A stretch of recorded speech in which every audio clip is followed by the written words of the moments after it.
Yes, good morning to all of you. कैसे हैं आप सभी? जल्दी जल्दी जुड़ जाएंगे सारे बच्चे फटाफट।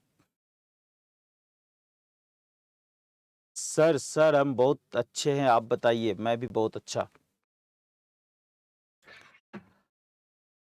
जीएसटी कर रहे थे आप? जीएसटी का एक चैप्टर किया था, बेसिक कंसेप्ट, जो इंट्रोडक्शन पार्ट था। अगर उस पूरे चैप्टर को आप रिवाइज करने की कोशिश करें कि आपने क्या पढ़ा है, तो कैसे करोगे? सर वो तो आप बताओगे ना। आपने ये चैप्टर किया बच्चे, रिवीजन स्टार्ट कर रहे हैं हम। आपने ये चैप्टर स्टार्ट किया, बेसिक कॉन्सेप्ट। सबसे पहले आपने पूछा मुझसे, सर जीएसटी क्या है? तो मैंने बोला टैक्स है। टैक्स क्या होता है? तो मैंने बोला ये मैंडेटरी लेवी होता है, जो गवर्नमेंट लेवी करती है, और साथ ही tax source of revenue to the government होता है। ऐसा ही है, source of revenue to the government होता है। फिर आप आगे जाते हो, इस टैक्स का utilises for to meet common expenditure.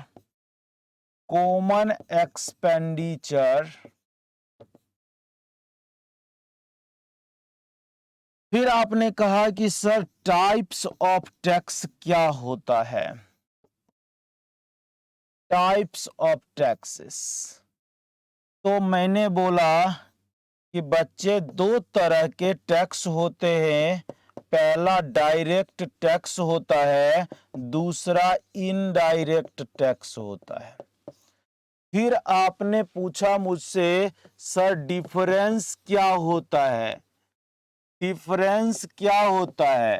तो मैंने बोला कि फर्स्ट पॉइंट में dt का अगर लिखो और यहां IDT लिखो, तो आप बोलोगे levied on income and wealth of a person.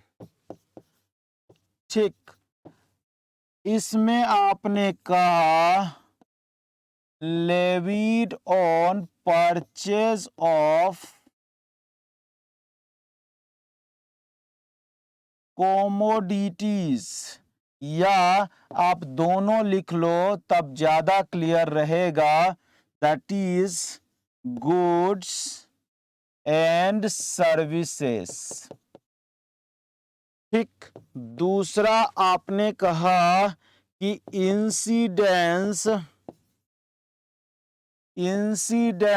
And impact जो होता है ना सर, ये सेम पर्सन पे होता है, ऑन सेम पर्सन। ठीक, मैंने फिर नेक्स्ट आपने ही मुझे बताया कि सर इस केस में incidence and impact on different person होता है। फिर थर्ड पॉइंट में आपने कहा burden can't be shifted.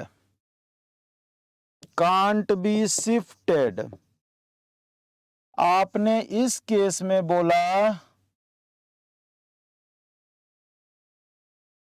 Burden can be shifted on next buyer.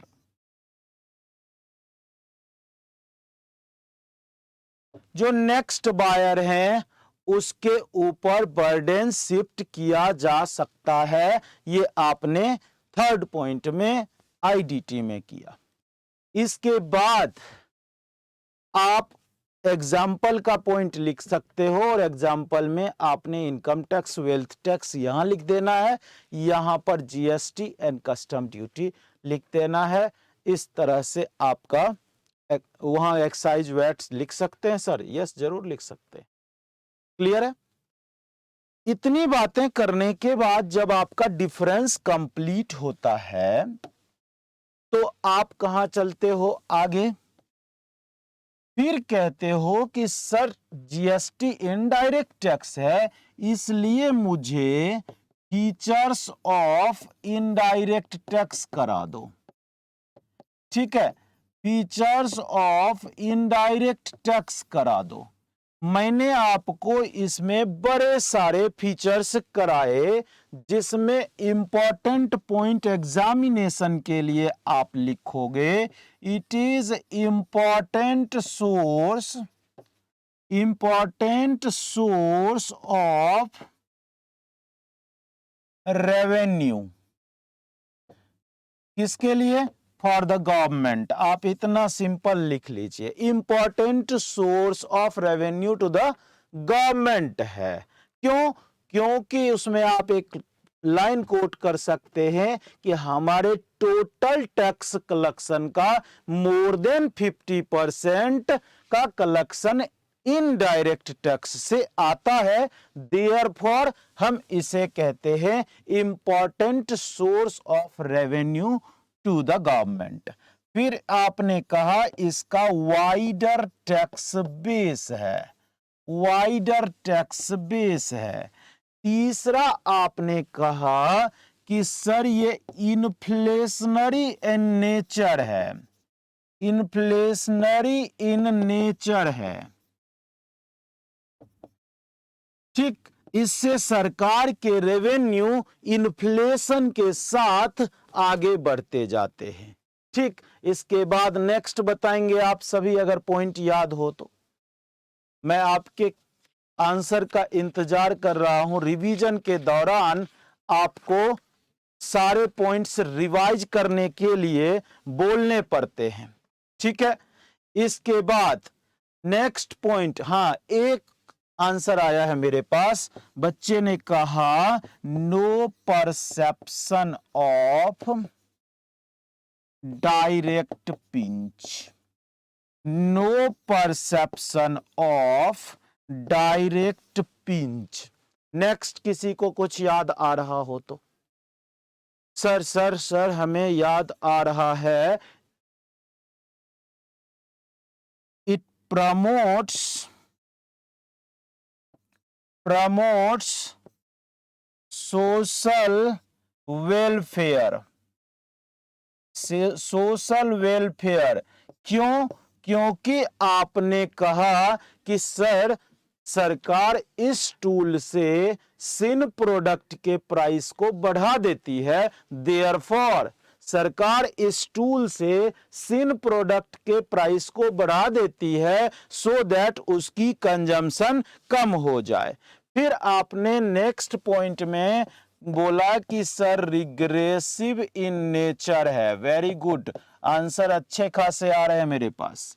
Regressive in nature है। ठीक, नेक्स्ट आपने कहा, एक और बच्चे का आंसर आया, सर आपने कल बताया था यहां पर टैक्स इवेजन बड़े कम होते हैं, तो ये भी एक इसका फीचर है, reduced tax evasion, reduced tax evasion. इतना करने के बाद आप फीचर्स को कंप्लीट कर पाते हो और वहां से आगे बढ़ते हो कि सर हमारे पास जीएसटी का मॉडल क्या है, तो आपने बोला मॉडल ऑफ जीएसटी लिखो सर। तो मैंने आपको बोला हमारे देश में डुअल जीएसटी मॉडल है। कहां से लिया है हमने? तो कनाडा एंड ब्राजील हमारा ओरिजिन है इस जीएसटी का, जो डुअल मॉडल ऑफ जीएसटी पर काम करते हैं। सर इसमें क्या होता है? State and centre levy tax on goods and services.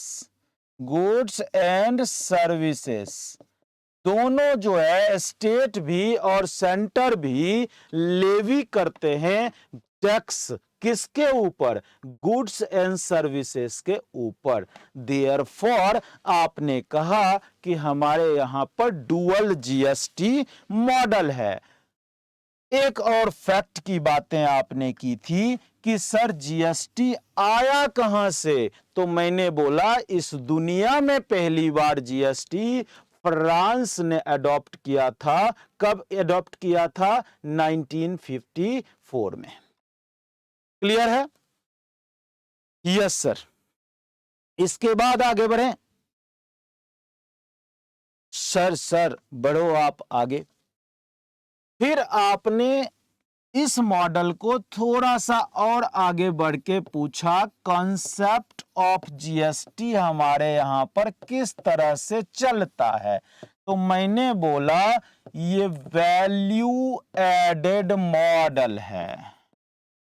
Value added model है। आपने पूछा सर क्या होता है? मैंने बोला जिस हर स्टेप पर जितनी वैल्यू एडिशन होगी उसी अमाउंट पर टैक्स का बर्डन आएगा। बाकी पिछले टैक्स का बर्डन जो है वो खत्म हो जाएगा बाय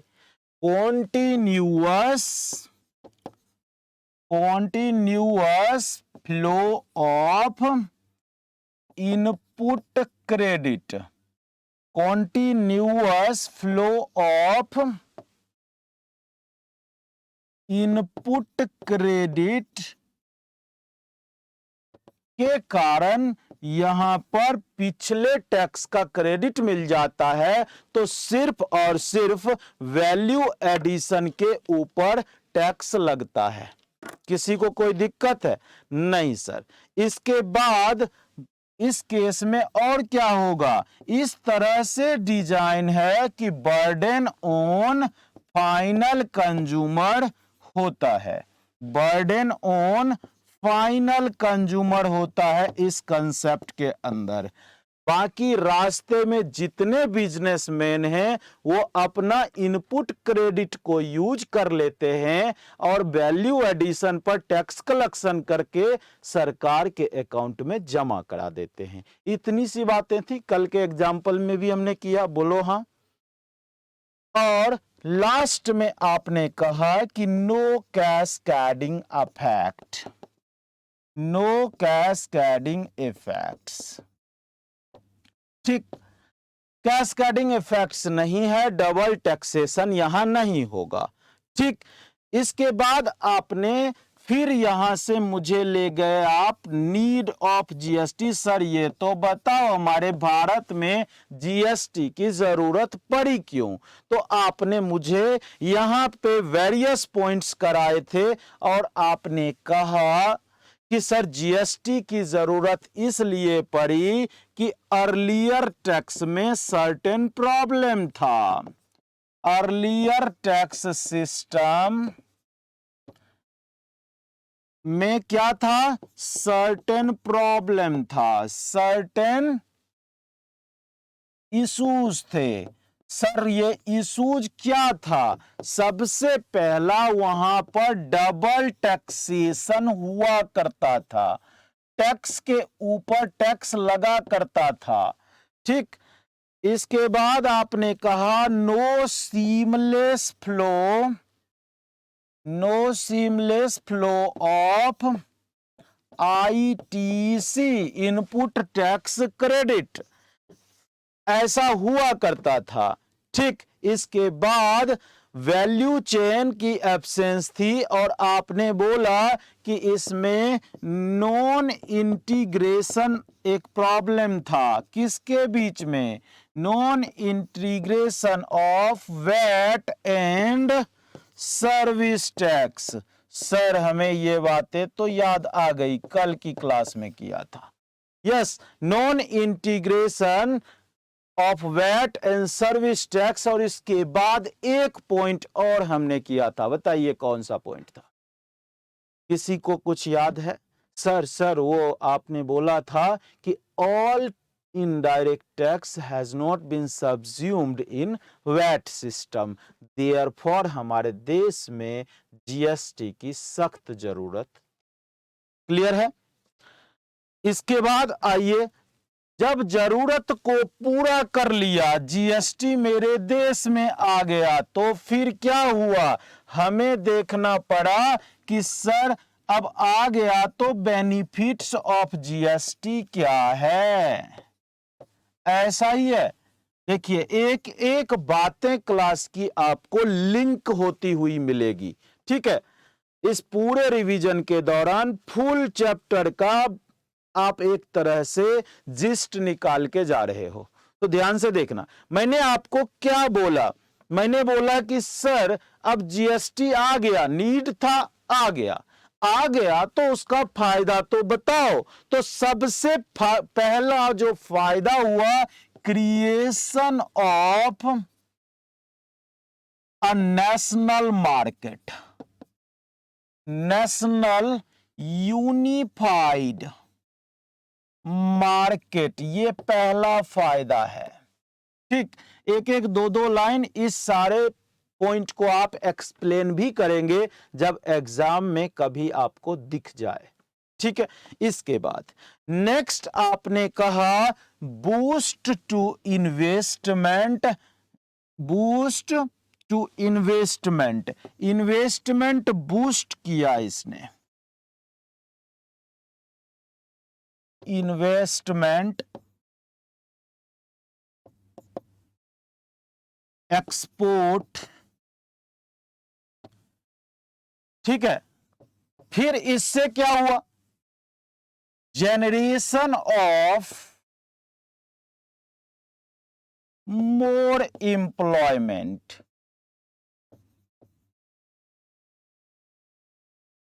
और एम्प्लॉयमेंट हमारे लिए बहुत ही जरूरी है। Generation of more employment,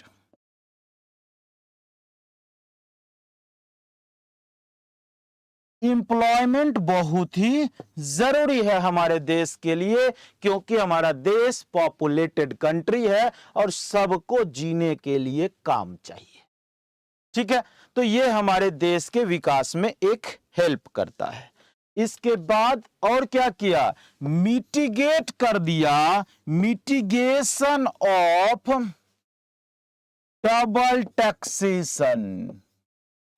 double taxation जो पहली प्रॉब्लम थी, इसको खत्म कर दिया जीएसटी ने। तो ये भी एक फायदा हुआ ना, बोलो हाँ, ये भी एक फायदा हुआ। इसके बाद आगे आपने कहा कि इसने बूस्ट दिया, boost to make in India project, make in India project, इसको बूस्ट किया जीएसटी जब आया तो। ठीक, इसके बाद टैक्स बेस को इसने बढ़ा दिया। ठीक है, टैक्स बेस को इसने बढ़ा दिया। रिजल्ट क्या हुआ? Increase in tax base. Sir ऐसा कैसे हुआ? Due to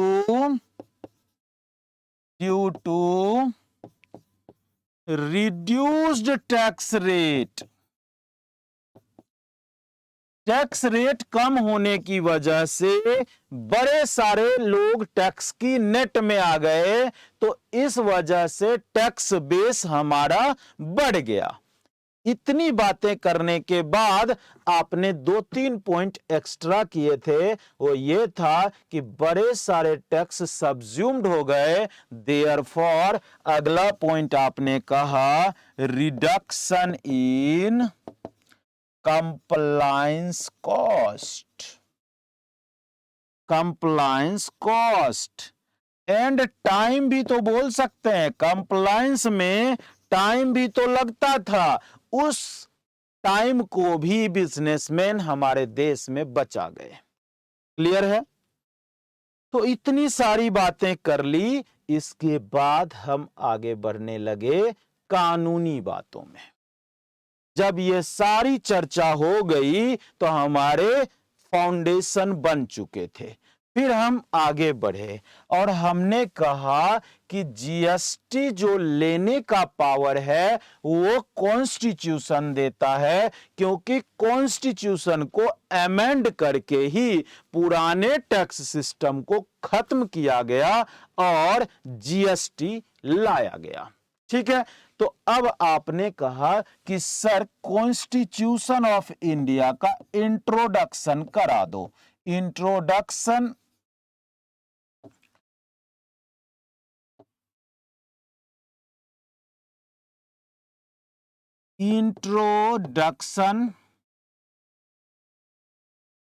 to constitution of India. Constitution of India ऐसा ही है। आपको मैंने बोला इसमें 25 पार्ट्स हैं और टोटल आर्टिकल्स कितने बन गए? तो बच्चे ने कहा सर 448 आर्टिकल्स हैं। इसके बाद कुछ शेड्यूल्स भी हैं, हमने कुछ शेड्यूल्स भी बताए थे। यस सर, आपने बताए थे 12 शेड्यूल्स हैं। 12 शेड्यूल्स हैं। ठीक है, इतनी सी बातें करने के बाद आपको मैंने बोला कि पावर टू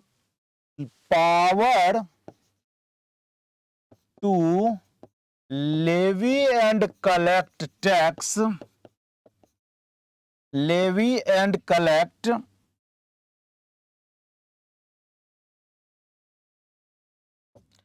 टैक्स कहां से आता है? तो फ्रॉम कॉन्स्टिट्यूशन, फ्रॉम कॉन्स्टिट्यूशन, ये आपने बोला।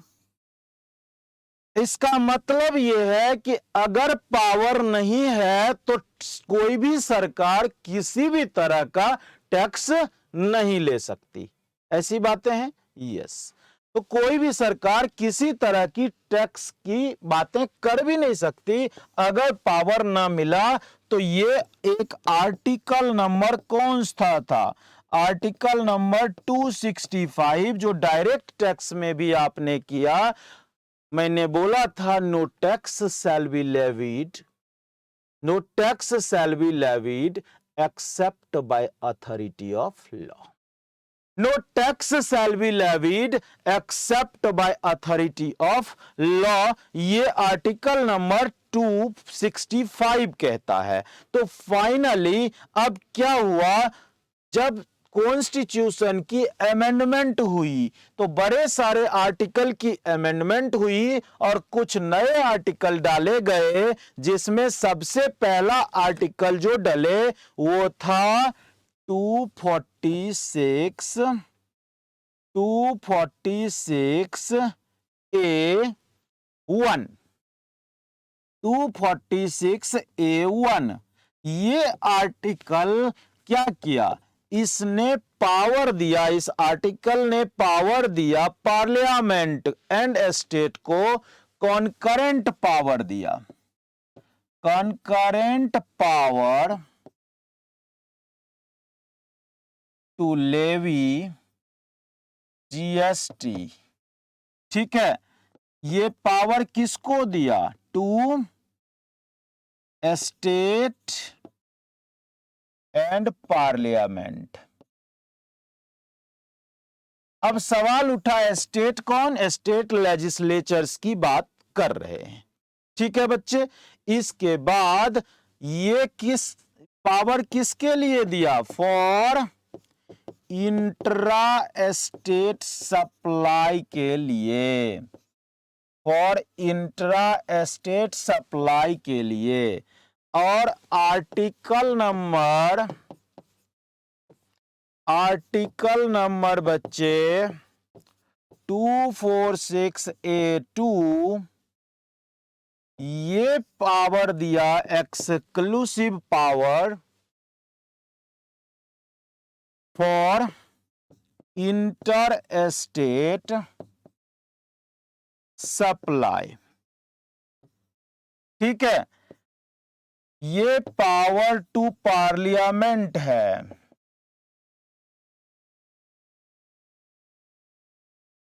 पार्लियामेंट को पावर मिला कि साहब आप क्या करेंगे, इंटर स्टेट सप्लाई पर, जो एक स्टेट से दूसरे स्टेट में सप्लाई होगा उसके लिए आप लेवी करेंगे क्या, जीएसटी। ठीक है, तो दोनों पावर अब इजीली समझ में आ गए और सबको मिल गए। यस अजय, क्लियर है, यहां तक सबको समझ में आ गया। यस, एक लिस्ट है, लिस्ट की चर्चा आर्टिकल 246 की चर्चा भी हमने किया था। एग्जामिनेशन पॉइंट ऑफ व्यू से जब बहुत इंपॉर्टेंट नहीं है, बस हमें नॉलेज होना चाहिए। वो कौन सा था, 7th शेड्यूल ऑफ आर्टिकल 246 में 3 लिस्ट दिए गए हैं। कौन कौन से, पहला लिस्ट था यूनियन लिस्ट, दूसरा लिस्ट था स्टेट और तीसरा कॉन्करेंट। यूनियन लिस्ट में जितने आइटम लिखे थे उस आइटम पर कानून बनाने का पावर पार्लियामेंट के पास था, और स्टेट लिस्ट में जितने भी आइटम लिखे हुए हैं उस आइटम्स के ऊपर कानून बनाने का पावर स्टेट लेजिस्लेचर्स के पास है। ठीक, और कॉन्करेंट लिस्ट में जो लिखे हैं उसका पावर दोनों के पास है। ये बातें समझ में आ गई।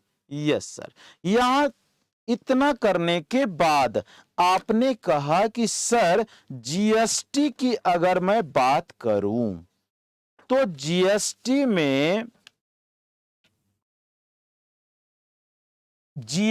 में सुप्रीम बॉडी कौन होगा, तो इसके लिए मैंने आपको बोला था कल की क्लास में कि एक आर्टिकल और डाला गया, कौन सा, article number 279A।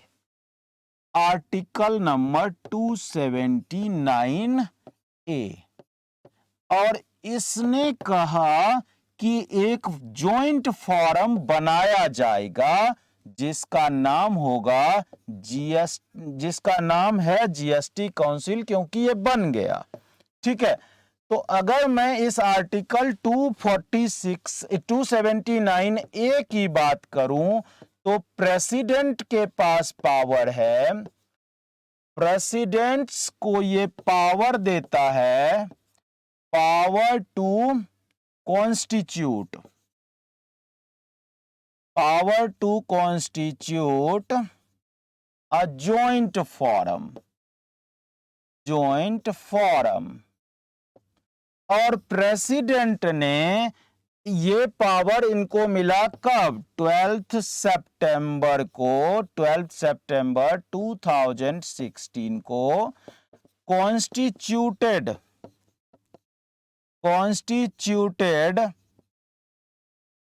a forum called, बताइए उसका नाम क्या है, जीएसटी काउंसिल। प्रेसिडेंट ने 15 सितंबर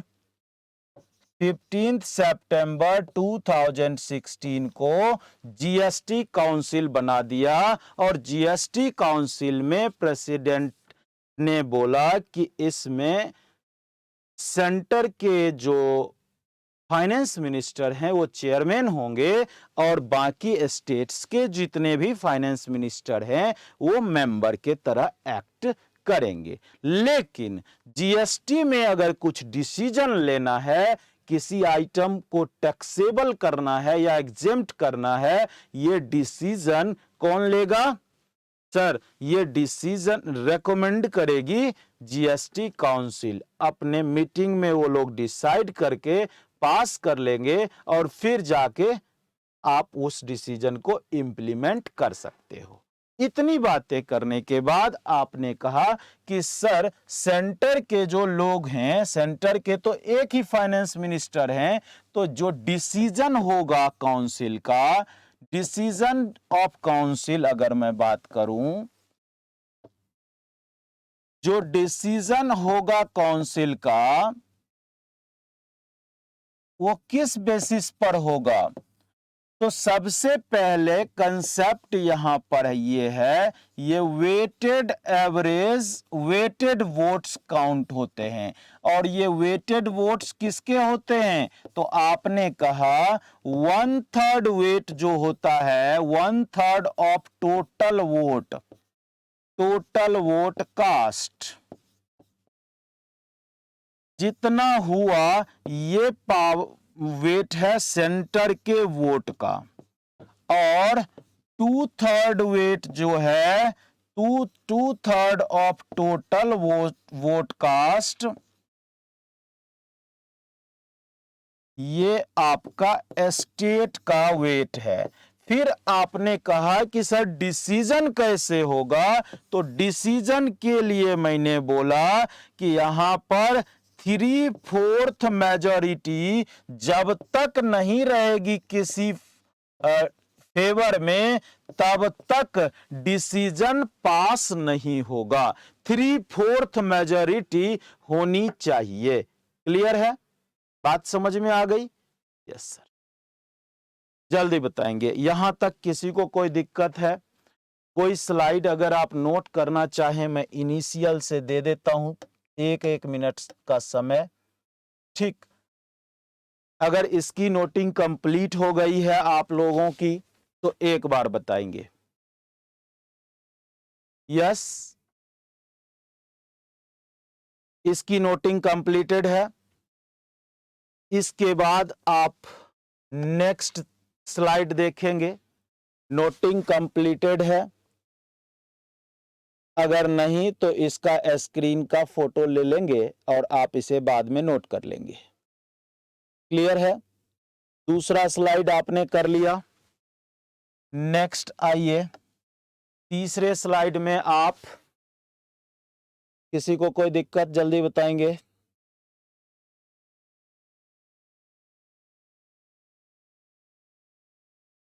इसकी नोटिंग हो गई sir, very good. Next,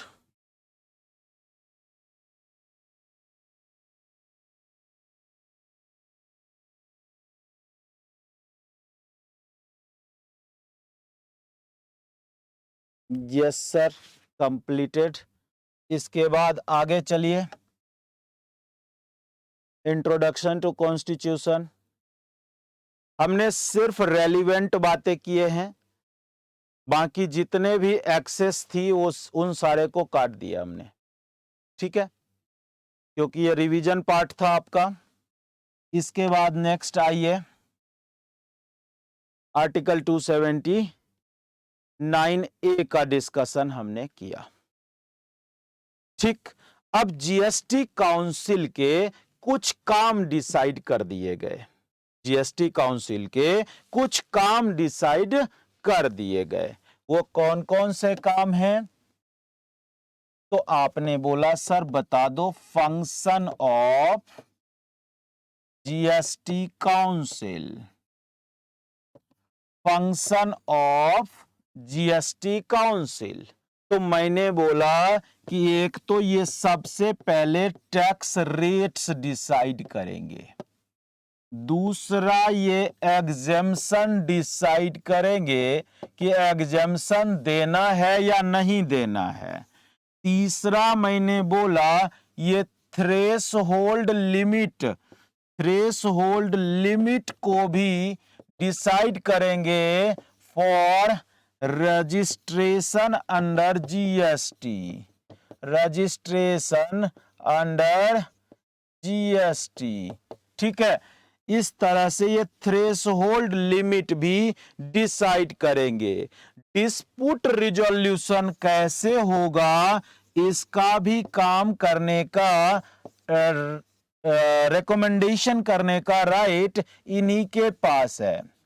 dispute resolution process बनाएंगे और साथ ही जीएसटी का लेजिस्लेशन कैसे होगा, कानून में कोई बदलाव करना है, कानून में कोई बदलाव करना है तो उसके रिकमेंडेशन भी जीएसटी काउंसिल करेगी।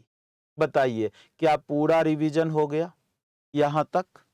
Yes sir. इसके बाद आगे आपने कहा कि बड़े सारे टैक्स जीएसटी के अंदर सब्ज्यूम्ड हो गए, बड़े सारे टैक्स जीएसटी के अंदर सब्ज्यूम्ड हो गए और कुछ टैक्स ऐसे भी हैं जिस पर जीएसटी अभी भी नहीं लगता, कुछ आइटम्स ऐसे भी हैं। अब सबसे पहला आइटम क्या आता है? पहली बात, अगर आपसे पूछा जाए कि जीएसटी किस पर लगता है तो आप बोलेंगे GST is applicable on all goods and services, all goods and services और both except alcoholic liquor for human consumption.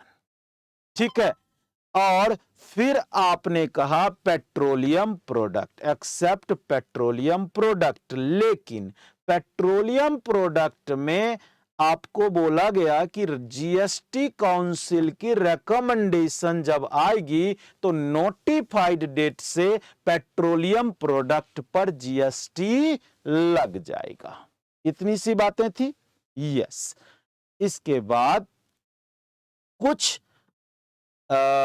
ऐसे गुड्स हैं, जैसे टोबैको एंड टोबैको प्रोडक्ट की बात करूं तो उस पर सेंटर ने पावर रिटेन कर लिया है कि अपना एक्साइज वो लगाएगी, एक्साइज भी लगाएगी, उस पर जीएसटी भी एप्लीकेबल है, एक्साइज भी सेंटर लगा सकती। ठीक है बच्चे। इसके बाद अगर मैं स्टेट की बात करूं तो जो ओपियम, नारकोटिक्स, इंडियन हेम्प, ये सारे हैं, इस पर स्टेट का एक्साइज भी लगेगा, वैट सीएसटी भी लगेगा। ये पावर स्टेट ने अपने पास रखा हुआ है। इस तरह से आपने सब कुछ कर लिया था। फिर जीएसटी लेजिस्लेशन की बात आप अगर करते हैं तो आपने यहां से स्टार्ट किया जीएसटी लेजिस्लेशन। जीएसटी लेजिस्लेशन में सबसे पहले आपने कहा सेंटर के लिए सीजीएसटी एक्ट लेवी होता है और ये गवर्न होता है सीजीएसटी एक्ट 2017 से। फिर आपने कहा स्टेट के बारे में, स्टेट के बारे में एसजीएसटी लगता है और ये एसजीएसटी एक्ट 2017 के अकॉर्डिंग चलता है। फिर आपने बोला यूटीजीएसटी के लिए, यूटीजीएसटी के लिए एक एक्ट है यूटीजीएसटी एक्ट 2017। फिर आप यहां से आगे बढ़े, आपने कहा इंटर स्टेट सप्लाई होगा, तो इंटर स्टेट सप्लाई के लिए, इंटर स्टेट सप्लाई के लिए अलग कानून बनेगा और बना आईजीएसटी एक्ट 2017। ठीक है, तो इतने सारे जीएसटी के लेजिस्लेशन हुए। सवाल यह है कि हमारे सिलेबस में कौन सा है और किसे पढ़ना है। तो हम सभी अपने सिलेबस के दौरान जितनी भी चर्चा करेंगे वो CGST एक्ट के अंदर करने वाले हैं। किसी को कोई दिक्कत? CGST एक्ट हम लोग पढ़ेंगे, कहीं कहीं मैं आपको रेफरेंस दे दूंगा कि सिमिलर प्रोविजन IGST एक्ट में भी बना हुआ है, वो एक अलग बात। It's clear. इसके बाद लेजिस्लेशन जब आपने कंप्लीट कर लिया तो फिर आप और आगे बढ़ते हो। आपने कहा GST में गुड्स की आइडेंटिफिकेशन के लिए क्या यूज करते हैं? गुड्स आइडेंटिफिकेशन के लिए, गुड्स आइडेंटिफिकेशन के लिए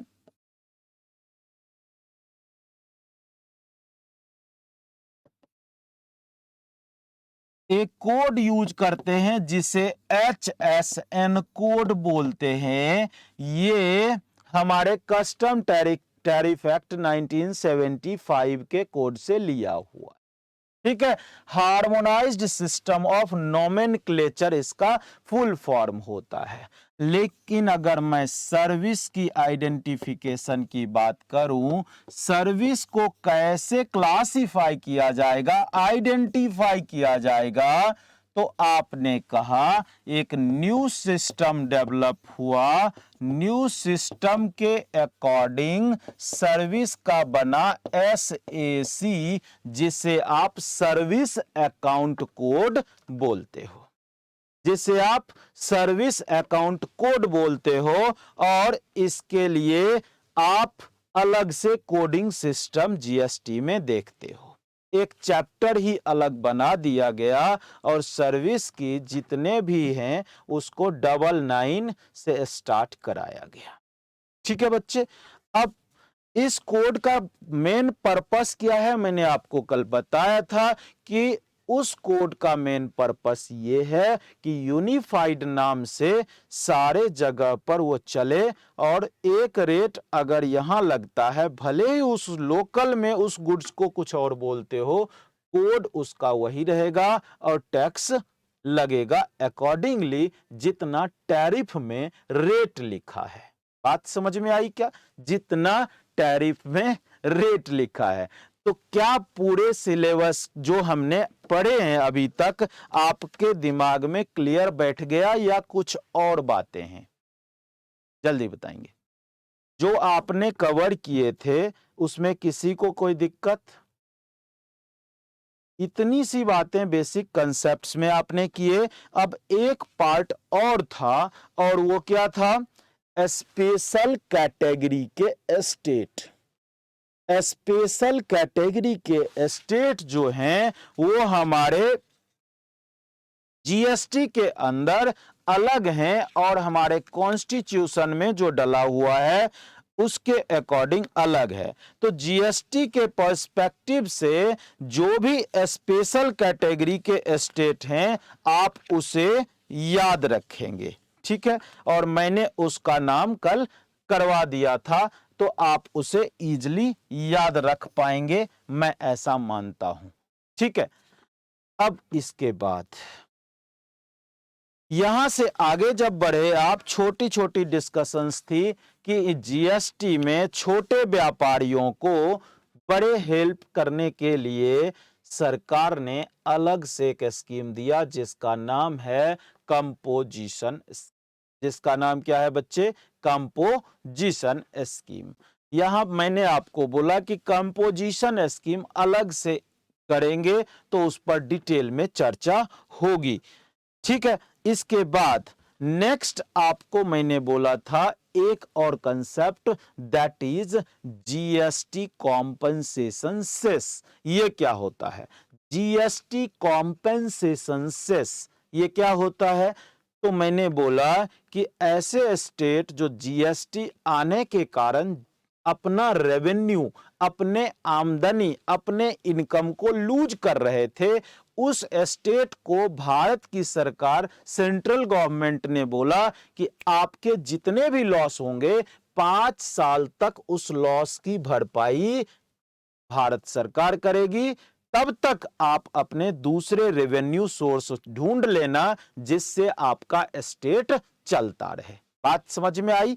तो अब ये पैसा सेंट्रल गवर्नमेंट कहां से लाएगी? तो सेंट्रल गवर्नमेंट ने एक अलग से सेस लगाया और उसे बोलते हैं बच्चे जीएसटी कॉम्पेंसेशन सेस। ये बेसिकली शराब के ऊपर, कार्स के ऊपर और सिन प्रोडक्ट्स के ऊपर, ऐसे हार्मफुल प्रोडक्ट जो सरकार, जैसे पान मसाला, गुटखा, इस सब के ऊपर सरकार ने जीएसटी कॉम्पेंसेशन सेस लगा दिया। ये थोड़ी महंगी हो गई, सरकार ऐसे भी नहीं चाहती कि ये कोई ज्यादा कंज्यूम करे, तो इसलिए महंगी हो जाए कोई फर्क नहीं पड़ता। हाँ, कार्स के ऊपर इसलिए लगा दिया कि चलो कोई बात नहीं, कार खरीदने वाले तो थोड़ी सी सोसाइटी में अपलिफ्टेड लोग हैं, तो कुछ तो टैक्स दे ही सकते हैं। बात समझ में आई क्या? इस तरह से कॉम्पेंसेशन का पैसा सरकार ने हम लोगों से ही ले लिया। अब इन सारी बातों को पढ़ने के बाद एक बात तो क्लियर है ना कि सरकार अपने जेब से कुछ भी नहीं देती और कहां से लाएगी? ठीक, इसका मतलब अगर सरकार किसी को कुछ देती है तो वो पब्लिक के जेब से ही निकाला जाता है। क्लियर है? सरकार अगर कुछ भी देती है आपको तो वो पब्लिक के जेब से ही निकाला जाता है। जैसे सरकार अगर कोविड का वैक्सीन फ्री दिया तो वो कहीं ना कहीं से तो निकालेगी, तो वो हमारे टैक्स के पैसे से ही हमें फ्री में मिलता है। क्लियर है? अब आइए यहां से आगे आपने कहा जीएसटीएन की चर्चा करेंगे।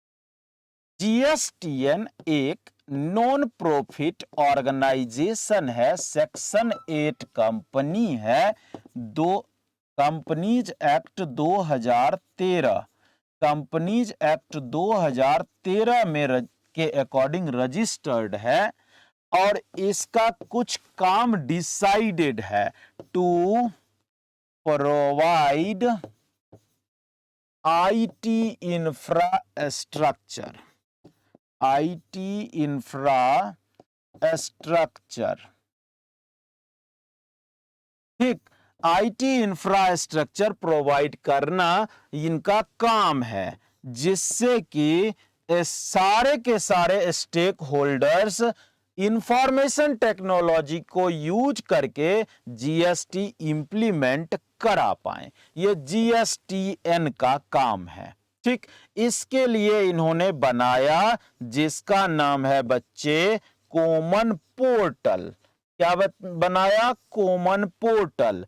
www.gst.gov.in ये एक वेबसाइट बना करके लोगों को दिया। प्राइमरली फ्रंट एंड पे ये 3 काम करती है। कॉमन पोर्टल फ्रंट एंड पे 3 काम करती है। फ्रंट एंड फंक्शन अगर देखें बच्चे तो ये 3 काम करती है common portal. Of common portal या जीएसटी पोर्टल लिख दें तो ज्यादा बेटर है। जीएसटी पोर्टल ये 3 काम करती है। सबसे पहले रजिस्ट्रेशन आप यहां से लेते हैं, दूसरा पेमेंट ऑफ जीएसटी आप करेंगे और तीसरा रिटर्न फाइलिंग आपको यहीं से करनी पड़ेगी। ये प्राइमरली 3 काम करती है। इसके बाद बैक एंड पे भी कुछ काम करती है। क्या? जैसे ही हम एक टैक्स पेयर ने रजिस्ट्रेशन लिया, टैक्स की पेमेंट की, रिटर्न की फाइलिंग की, रिटर्न फाइल करने के बाद टैक्स पेयर ने सारी इंफॉर्मेशन सरकार को दे दी। अब जीएसटी का कॉमन पोर्टल एमआईएस बना के डिफरेंट स्टेट गवर्नमेंट्स को भी देती है, सेंट्रल गवर्नमेंट को भी देती है और वेरियस डिपार्टमेंट्स के साथ शेयर करती है, जिसके लिए वो डिपार्टमेंट ऑथराइज। क्लियर है? इतना MIS जब मिल जाता है तो इससे फायदा क्या होता है? फायदा ये होता है कि timely distribution of fund between state हो जाता है। Timely distribution of fund between state हो जाता है। इसके बाद अब जब डिस्ट्रीब्यूशन की बात आई तो कॉन्स्टिट्यूशन जब मैंने कराया था तो याद करिए मैंने कहा था प्रेसिडेंट के पास पावर है कि वो स्टेट के फंड्स को रिलीज करने का ऑर्डर दें on the recommendation of finance commission, on the recommendation of finance commission. ये आपने पढ़ा था, क्लियर है? तो जीएसटी नेटवर्क ये काम करती है और ये 3 फ्रंट एंड काम है, इसके बाद बैक एंड काम है। ठीक, अब इसके बाद आपने एक लास्ट में प्रोविजन किया जीएसपीज एएसपीज। ये बेसिकली जीएसटी सुविधा प्रोवाइडर आईटी कंपनी और फिनटेक कंपनी को सरकार ने ऑथराइज किया, जीएसटी एडमिनिस्ट्रेशन ने ऑथराइज किया। किस लिए?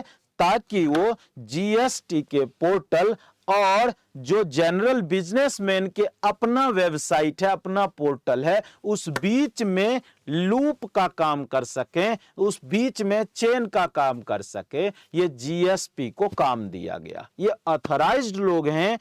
जीएसटी डिपार्टमेंट्स का वेबसाइट को आपकी वेबसाइट से इंटरलिंक कर देते हैं so that data transmission easily हो पाए। क्लियर है? अगर मान लीजिए जीएसपी को किसी और का हेल्प चाहिए तो जीएसपी जीएसटी सुविधा प्रोवाइडर एएसपी का हेल्प ले सकती है। तो जीएसपी और एएसपी का आपने प्रोविजन कर लिया। इस तरह से आपका चैप्टर नंबर 1 का बेसिक कंसेप्ट का रिवीजन यहां पर कंप्लीट हुआ। ठीक, अब इस रिवीजन के बेसिस पर अगर आप देखें तो ये आपके कुछ होमवर्क के क्वेश्चन हैं। अब आप बताइए, आप इजीली कर पाएंगे क्या? अगर आपसे ये पूछा जाए differentiate between direct tax and indirect tax, sir easily कर लेंगे, इसमें कोई बात नहीं है। ठीक है, आज अब मैंने लिखवा भी दिया। इसके बाद आगे बढ़ेंगे बच्चे। Explain the salient features of indirect tax. Sir आज बड़े सारे पॉइंट आपने कराए। Important source of revenue, commodity tax भी इसे बोलते हैं, shifting of burden, no perception of direct pinch, inflationary in nature, wider tax base, promote social welfare and ये रिग्रेसिव नेचर का है। फिर आपको मैंने बोला कि बड़े सारे लिस्ट हैं हमारे कॉन्स्टिट्यूशन के 7th शेड्यूल में। वो 3 लिस्ट कौन कौन से हैं? तो आर्टिकल 246 के 7th शेड्यूल में ये 3 लिस्ट हैं। पहला यूनियन, दूसरा स्टेट और तीसरा कॉन्करेंट लिस्ट। इन बातों को आपने लिखना है कि किसके पास कौन सा लॉ बनाने का पावर है। ठीक, फिर इसके बाद आगे आइए, जीएसटी का डुअल मॉडल है। ठीक है, discuss the dual GST model as introduced in India. तो आप बोलेंगे इसमें सेंटर और स्टेट के पास कॉन्करेंट पावर आ जाता है गुड्स एंड सर्विसेज को टैक्स करने के लिए। ठीक है, गुड्स एंड सर्विसेज के ऊपर टैक्स लगाने के लिए सेंटर भी टैक्स लगा सकती है और स्टेट भी टैक्स लगा सकती है। ठीक, इंट्रा स्टेट ट्रांजैक्शन पे दोनों टैक्स लगाएगी, जबकि इंटर स्टेट पर लेवी जो है वो करेगी सेंट्रल गवर्नमेंट, यानी पार्लियामेंट के पास राइट है। तो ये आपने डुअल जीएसटी मॉडल को एक्सप्लेन करना है, आप इजीली कर पाएंगे। फिर इसके बाद आता है एक क्वेश्चन आपके मई 2018 में 3 मार्क्स के लिए पूछा गया था।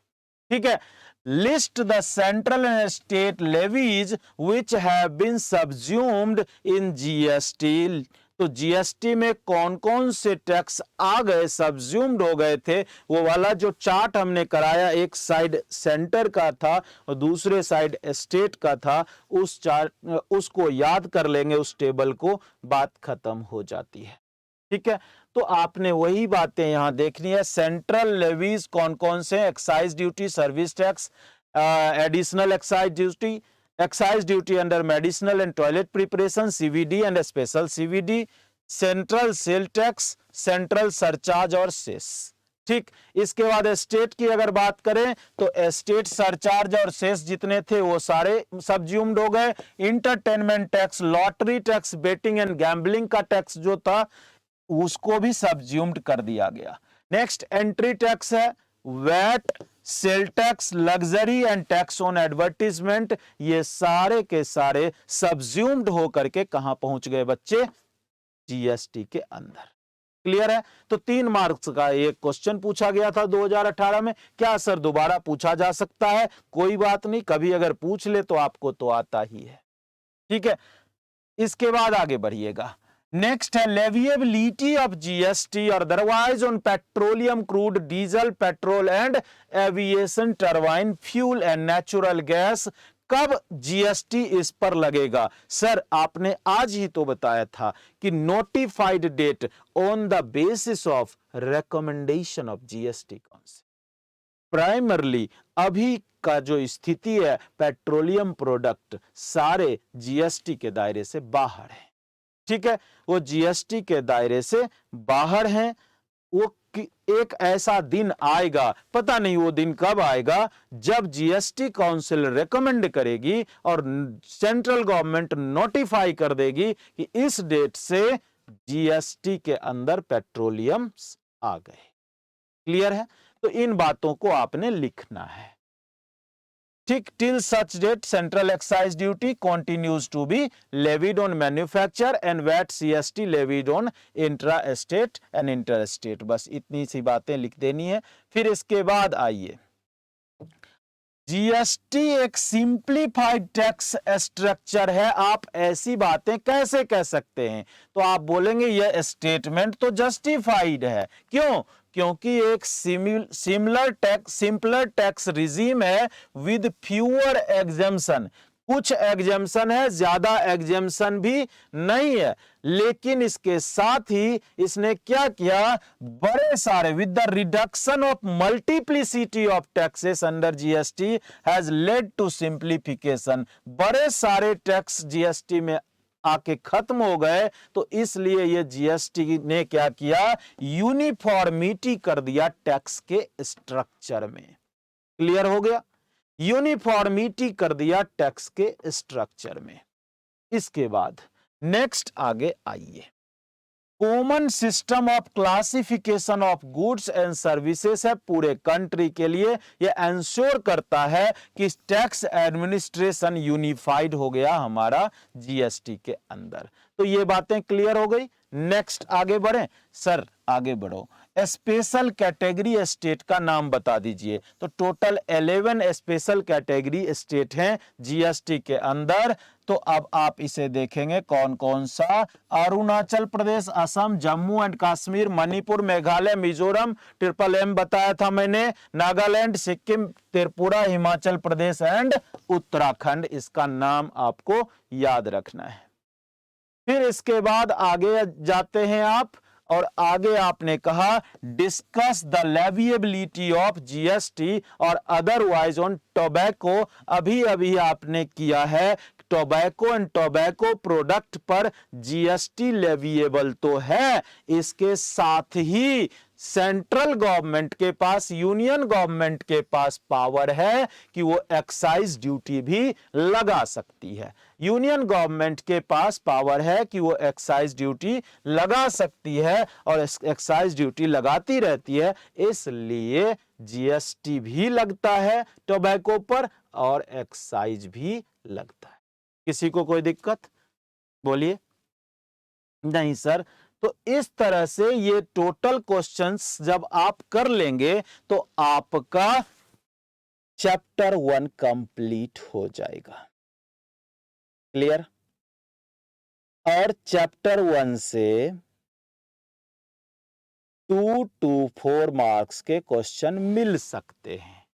ठीक है, मिलेंगे, गारंटी तो नहीं, लेकिन मिल सकते हैं। अभी आपने देखा 2018 में 3 नंबर का क्वेश्चन पूछा गया था।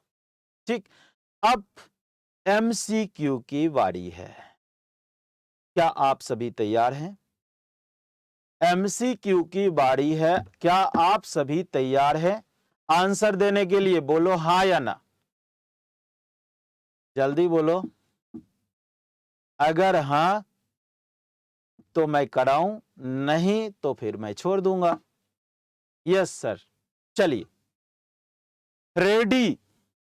फर्स्ट क्वेश्चन पढ़िए और मुझे आंसर दीजिए। Which of the following taxes have been subsumed in GST? Option A है central sale tax, option B है सेंट्रल एक्साइज ड्यूटी, ये भी गया, ये भी गया। ऑप्शन सी है वैट और ऑप्शन डी है ऑल ऑफ द एबव। अब आप सभी बताएंगे इसमें से कौन सा करेक्ट है, ए, बी, सी और डी। सबज्यूम्ड पूछा गया है, नॉट सबज्यूम्ड नहीं पूछा मैंने। तो अब आंसर देंगे, अपने कीबोर्ड पर हाथ चलाएंगे, फटाफट से मैं आपका इंतजार करूंगा। फर्स्ट क्वेश्चन का आंसर ए, बी, सी और डी। किसी को पता है क्या?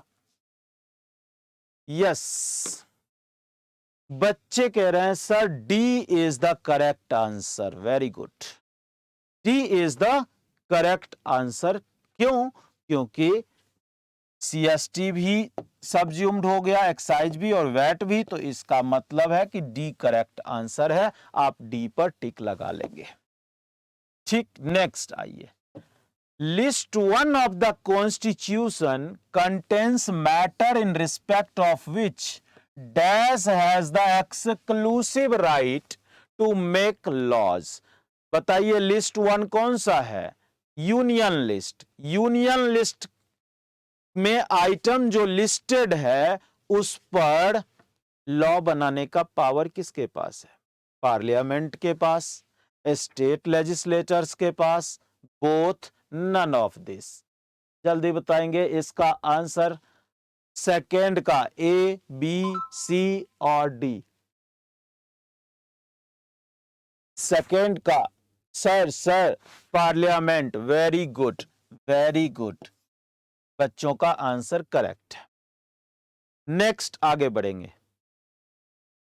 GST is levied on supply of all goods and services except, बताइए इस चार में से कौन एक्सेप्शन में करेक्ट है? GST alcoholic liquor for human consumption A में है, टोबैको बी में है, हेल्थ केयर सर्विस सी में है और डी में ऑल ऑफ द एबव। बताएंगे ए, बी, सी और डी। थर्ड का कौन सा आंसर है?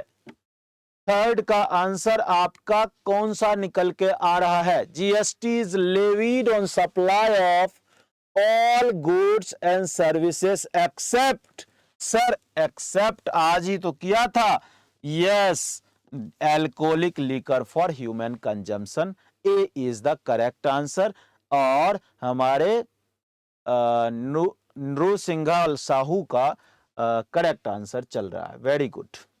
Next, on petroleum crude, high speed diesel, motor spirit commonly known as petrol, natural gas and aviation turbine fuel, GST का क्या है? देखिए, GST is not levied at all.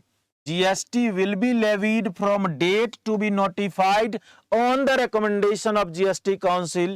GST is levied but exempt none of this, A, B, C और D। बताएंगे answer 4 का। Fourth number का answer क्या है?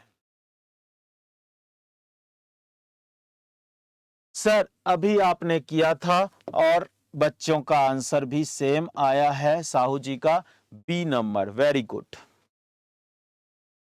इसके बाद नेक्स्ट क्वेश्चन पढ़ेंगे।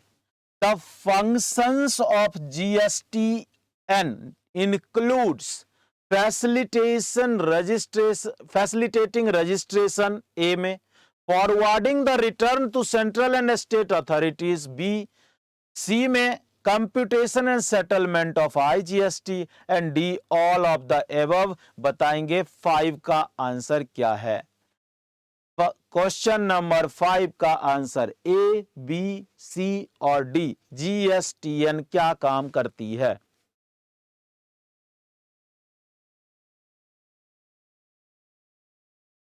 GSTN क्या काम करती है, जल्दी बताएंगे। Sir all of the above. Very good Sahu ji, all of the above. Next आगे बढ़े। Which article of the Constitution outline the composition and function of GST Council? बताइए A, B, C, D इसमें से कौन से आर्टिकल नंबर हैं जो GST council की कॉन्स्टिट्यूशन की बात करता है? 270, 279A B में, C में 246A, D में 269A। जल्दी बताएंगे। Question number 6 A, B, C और D लॉक कर दिया जाए आपके आंसर को, जल्दी बताओ। सर अभी आज ही तो किया था GST काउंसिल की कंपोजिशन। अरे बच्चे किया तो था, लेकिन आंसर आपका गलत हो गया ना। 279A है, ठीक है। 6 का 279A GST काउंसिल की कंपोजिशन की बात कर, ठीक है, आज ही बोला था मैंने। Next, which taxes have not been subsumed in GST? इसमें से कौन से ऐसे टैक्स हैं जो GST में सब्ज्यूम्ड नहीं हुए हैं? ए में आपका है central excise duty, B basic custom duty, C entertainment tax, D additional duties of excise. बताएंगे सारे बच्चे कौन सा? 7 में ए, बी, सी और डी।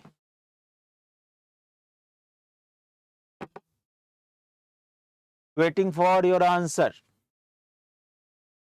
सर सेंट्रल एक्साइज तो है, ये भी सब्ज्यूम्ड हो गया। बेसिक कस्टम ड्यूटी सब्ज्यूम्ड नहीं हुआ, एंटरटेनमेंट टैक्स भी हो गया, एडिशनल ड्यूटी ऑफ एक्साइज भी हो गया। इसका परफेक्ट आंसर बी निकल के आया। Very good. किसी को कोई दिक्कत? नहीं सर, बी इसका परफेक्ट आंसर है। बेसिक कस्टम ड्यूटी अभी भी लगता है, ये GST में सब्ज्यूम्ड नहीं हुआ है। इसके बाद आगे बढ़िएगा। Various taxes have been subsumed in GST to make one nation, one tax, one market for consumer. Out of the following, determine which taxes have been subsumed in GST. बताइए कौन? Basic custom duty levied under Custom Act, taxes on lotteries and environment tax. बताइए 1 number तो subsumed नहीं हुआ, ये subsumed हुआ, ये subsumed हुआ, तो ए, बी, सी और डी में कौन सा है? सर जब आपने आंसर दे दिया तो सिंपल है, बी को टिक कर दो। बी इसका करेक्ट आंसर है। किसी को इसमें कोई दिक्कत है तो जल्दी बताएंगे। नेक्स्ट क्वेश्चन है एंड लास्ट क्वेश्चन है अपना। और लास्ट क्वेश्चन क्या है? Alcoholic liquor for human consumption is subject to, बताइए, state excise duty, CST and VAT, both A and B या GST। 9 नंबर क्वेश्चन का आंसर जिसको भी पता हो मुझे बता देना, क्योंकि अभी मुझे पता नहीं है। ओके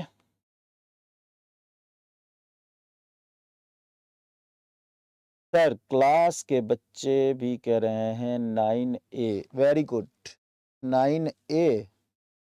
और किसी का कुछ? बच्चे एक्साइज ड्यूटी तो स्टेट का लगता ही है, CST और वैट भी लगता है, देयरफॉर आप कहेंगे बोथ। ठीक है बच्चे, अब आगे आएंगे। नेक्स्ट आपका यहां पर चैप्टर खत्म हो जाता है along with question answer sessions. ठीक, तो बेसिक कंसेप्ट चैप्टर को हमने बड़े अच्छे तरीके से कर लिया है, और जिस तरह से आप लोगों का आंसर आया, मुझे लगता है कि आप लोग बहुत अच्छे से समझ भी गए हैं। ठीक है, नेक्स्ट इसकी जर्नी जो स्टार्ट होती है वो जीएसटी के लॉ से, सीजीएसटी का जो एक्ट है, लॉ है, पूरा प्रोविजन है अलोंग विद जीएसटी रूल, उसको हम लोग स्टार्ट करेंगे chapter number 2, supply under GST. ठीक है, सप्लाई अंडर जीएसटी, लेकिन सर इसे स्टार्ट कब करेंगे? आप लोगों को नोटिफिकेशन अल्डाइन के तरफ से मिल जाएगी कि स्टार्टिंग डेट कब होगी। ठीक है, जैसे ही नोटिफिकेशन आपको मिल जाए उस दिन से, तब मीनवाइल आपके रिजल्ट भी आ जाएंगे, और रिजल्ट आने के बाद आप सब फॉर्मली इंटर के स्टूडेंट माने जाओगे। स्टेट के कंट्रोल, यस, स्टेट के कंट्रोल में स्टेट एक्साइज भी लगाती है, और फिर जब ट्रेड होने लगता है साहू जी, तो ट्रेड होने के बाद उस पर वैट सीएसटी एप्लीकेशन।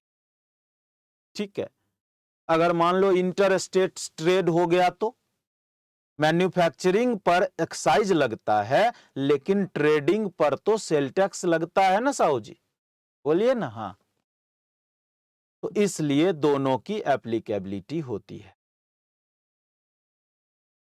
क्लियर है? जल्दी बोलो हाँ। Very good.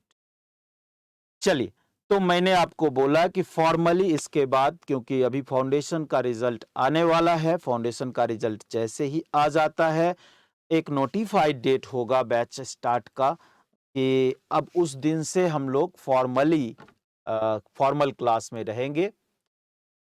और मीनवाइल अगर बीच में भी यूट्यूब सेशन लगाना हुआ तो उसकी भी नोटिफिकेशन आपके यूट्यूब के थ्रू मिल जाया करेगी। ठीक है, तो कोई बात नहीं, चलिए मिलते हैं, तब तक आप लोग एंजॉय कीजिए, अपने रिजल्ट के बारे में जरूर बताइएगा, और मिलते हैं तब तक नेक्स्ट क्लास में। Bye bye.